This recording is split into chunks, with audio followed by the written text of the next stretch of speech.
Assalamualaikum warahmatullahi wabarakatuh. Selamat pagi, selamat siang, selamat sore ya untuk anak-anakku mahasiswa.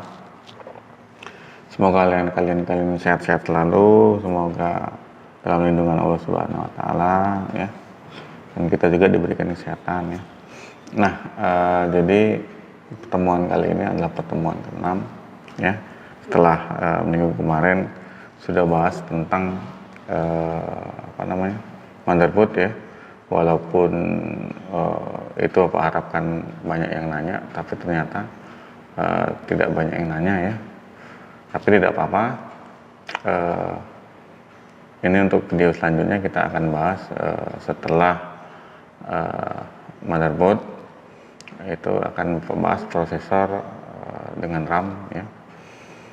Nanti kalian bisa tanya, silakan disimak videonya. Jangan lupa kalian pahami ya. Oke, lanjut saja ke bagian CPU. Nah, komputer juga punya otak, yaitu prosesor ini ya, atau lebih dikenal dengan CPU ya. CPU ini singkatan dari Central Processing Unit. Nah, CPU ini yang mampu berpikir ya, dalam hal ini adalah aritmatika dan logika ya.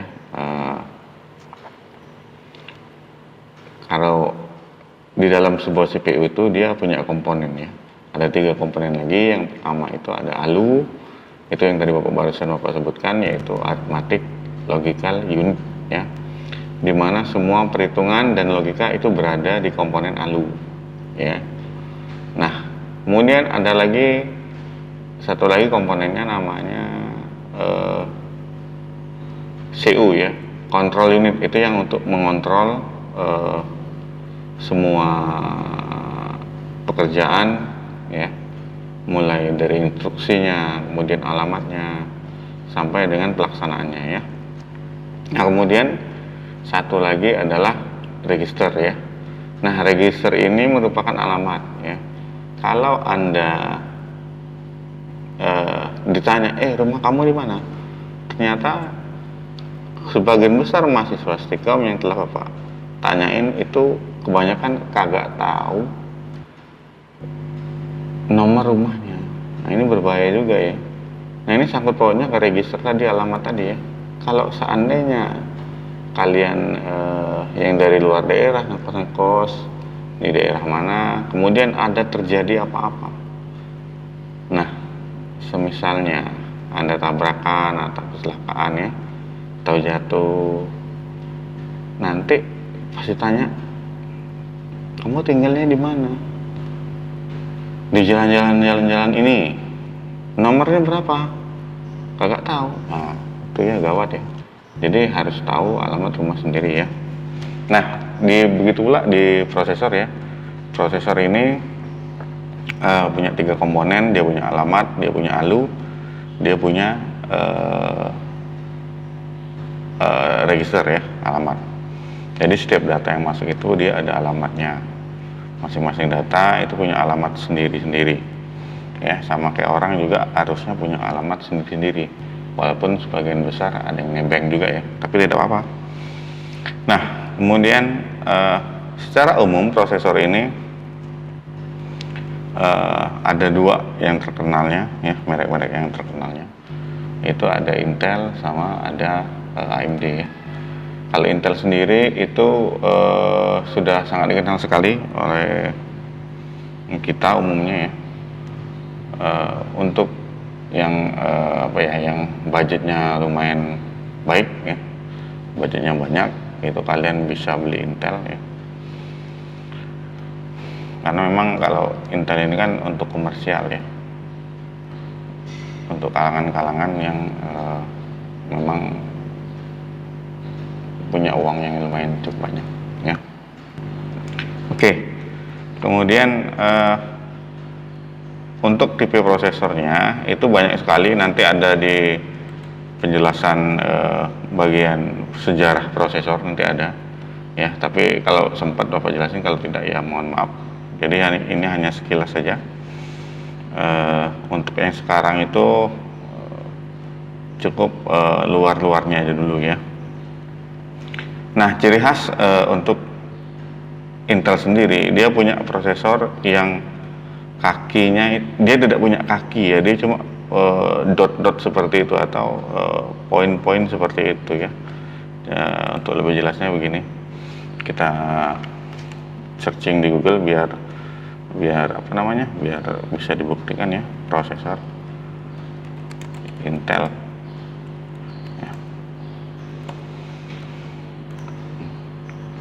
Nah, jadi dia punya kaki, bukan punya kaki tapi punya dot atau apa ya?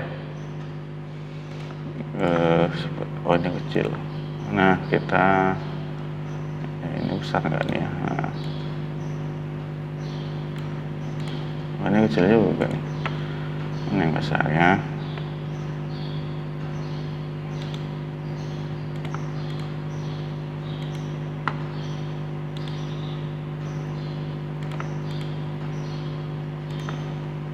Ini ya. Kayaknya.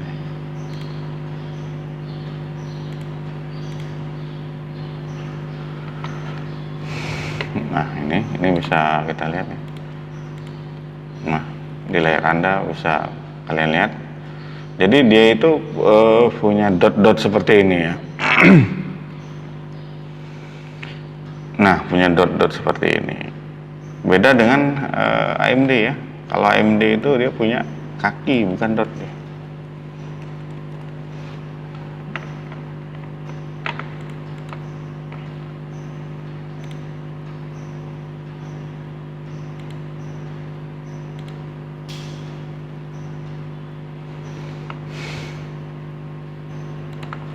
Bentar Pak, harus login dulu.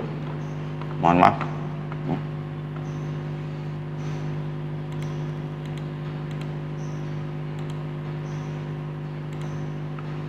Oke, nah ini AMD.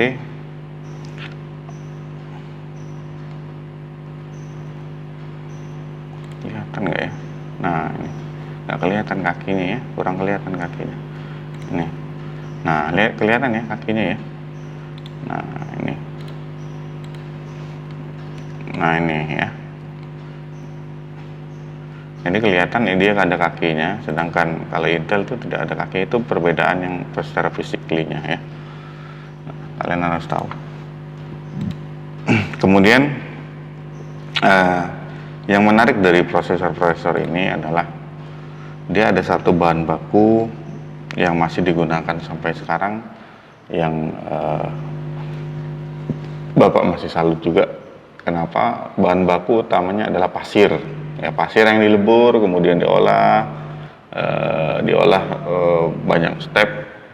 Jadi dari pasir tadi dibuat jadi logam, lempengan logam, dipotong jadi tipis-tipis sekali. Nah, itulah nanti cikal bakal platnya atau bisa dikatakan apa namanya, silikonnya ya. Jadi apa ya namanya istilah silikon itu, transistornya ya. Nah, bahan baku pasir ini kalau kita perhatikan, keunggulannya adalah yang pertama dia unlimited stok ya. Kalian bisa tahu sendiri kalau di padang pasir mau seberapa pasir maunya ya, kecuali kalau di Sungai Batanghari. Nah, Sungai Batanghari lama-lama pasirnya habis itu. Banyak penambang-penambang ya. Nah, kemudian satu lagi yang apa ya, yang menjadikan prosesor itu mahal ya, yaitu bahan bakunya dari emas. Nah, ada emasnya, ada campuran emas, walaupun beberapa persen, tidak banyak, tetapi untuk dot-dot ini, untuk kaki-kaki ini ada campuran emasnya ya. Makanya prosesor itu komponen proses yang paling mahal. Nah, pertanyaannya kenapa bahan bakunya ada campuran emas? Yuk, jawabannya di komentar ya. Jangan lupa nilai tambah. Oke. Nah, kemudian itu AMD dan Intel ya. Banyak lagi prosesor yang lain yang berbasis komputer juga berbasis handphone ya. Kalau dijelasin lebih panjang lagi, tapi Bapak tidak akan jelasin. Ya silakan nanya di kolom komentar ya. Jangan diem. Oke, lanjut lagi.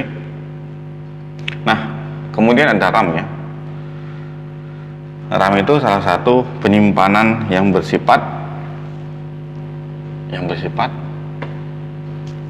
random ya. Random itu acak ya, dia tidak berurutan, kemudian datanya tidak permanen ya. Nah, ini harus kalian perhatiin ya. Ini kalau yang kecil ini itu RAM buat laptop, ini yang besar itu RAM buat komputer ya. Jadi kalau Anda beli RAM dikasihnya yang ini, ternyata yang besar ini ternyata buat laptop Anda, jangan mau ya. Anda harus pilih RAM ini, yang kecil ini. Dan kalian harus tahu tipe RAM kalian itu apa gitu ya. Yang pertama untuk kapasitasnya, kalian bisa cek di sini aja ya, nggak usah susah. Cek di My Computer ya, klik Start, kemudian My Computer, klik kanan, klik Properties ya. Nah di sini kan kelihatan nih ya, install RAM ya. Di sini ada kapasitasnya. Nah ini untuk kapasitas Anda ya, untuk kapasitasnya.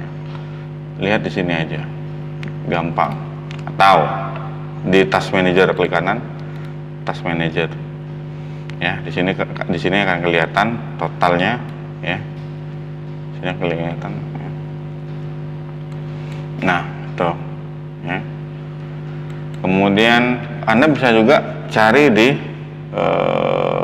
MS config ya. Start, ketik MS config aja langsung, kemudian enter. Nanti di sini sorry ya, bukan MS config, Bapak salah lupa. Deactivate ya. Deactivate. Nah, deactivate. Jadi tinggal kalian enter. Kemudian akan kalian lihat di sana lebih banyak ya komponennya. Nah, di sini juga kita bisa lihat ada displaynya, tapi itu tidak apa bahas di sini ya nanti. Nah, di sini nih ya, di memori 8 GB sekian ya. Nah, itu. Nah, untuk secara rincinya untuk RAM Anda ini, Anda bisa install salah satu aplikasi namanya CPU Z ya. CPU Z. Nah, ini kalian boleh download di situs resmi ya.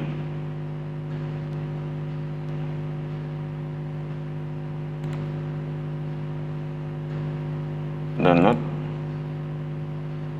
karena dia ini ya gratis, aplikasi gratis. Kalau di Play Store juga ada untuk handphone ya, itu bisa Anda gunakan CPU Z juga untuk tahu spesifikasi handphone Anda ya. Dia lebih ringan, tidak terlalu detail tapi lebih ringan ya. Ini install dulu ya. Betul Bapak versi yang 64 karena Windowsnya Windows 64 bit, jadi Bapak installnya yang 64 bit ya. Nah, di sini udah terinstall ya, kelihatan langsung. Untuk CPU-nya ini yang tadi ya. Ini ya. Teknologinya, cache-nya. Nah, di sini di bagian memori ini. Ya, memori ini ada tulisannya DDR3. Jadi kalau Anda misalnya mau upgrade memori di laptop Anda ya, jadi kalian bisa beli dan tahu tipenya DDR berapa itu di sini ya. Sebenarnya bisa dari bongkar itu lebih apa ya, lebih secara fisiknya ya, karena di fisiknya itu dia ada tulisan detailnya di bodi sampingnya itu. Itu akan lebih detail ya. Nah, untuk aplikasi bisa Anda pakai CPU Z ini, dia lebih detail, tipenya DDR3 ya. Kemudian ada lagi SPD-nya. Nah, SPD-nya lebih apa namanya? lebih kompleksnya di sini. Yang jelas kalau Anda misalnya mau nambah RAM, Anda harus tahu PC 3 yang di max bandwidth-nya ini ya, PC 3 1700 ya, atau 1600 itu udah bisa masuk ya. Nah, kalau Anda bilang PC 3 1600 Anda atau 1700, kalau Anda dikasih yang lebih tinggi serinya tetap PC 3 tetapi 10.000 sekian, 13 sekian misalnya. Nah, Anda bisa saja pakai itu, tapi tetap yang terbaca adalah PC 3 10.700 atau lebih jelasnya speednya 667 MHz. Tetap itu yang dibaca. Speed yang terendah lah yang dibaca, walaupun Anda beli DDR3 PC 3 tapi yang lebih tinggi, speednya lebih tinggi ya. Nah, yang terbaca akan tetap yang ini. Jadi komputer itu tetap baca yang tetap akses atau tetap melakukan proses itu ke speed yang paling rendah ya. Pak, saya sudah ganti SSD ya. Kamu udah ganti SSD 500 GB. Tapi kamu colokin juga harddisk di laptop kamu ya. Pada saat copy data ya, dari harddisk biasa ke SSD, itu yang dibaca kecepatannya kecepatan harddisk ya, bukan kecepatan SSD. Jadi yang terendah yang dibaca dia, kecuali misalnya SSD antar SSD atau partisi SSD antar partisi SSD, itu speednya speed SSD yang dibaca ya. Atau misalnya Anda copy file dari harddisk ke flashdisk atau flashdisk ke harddisk. Nah, speed yang terbaca itu speed yang terendah, yaitu speed flashdisk ya. Nah, Anda sudah tahu. Nah, ini tadi sudah penjelasan untuk RAM-nya ya.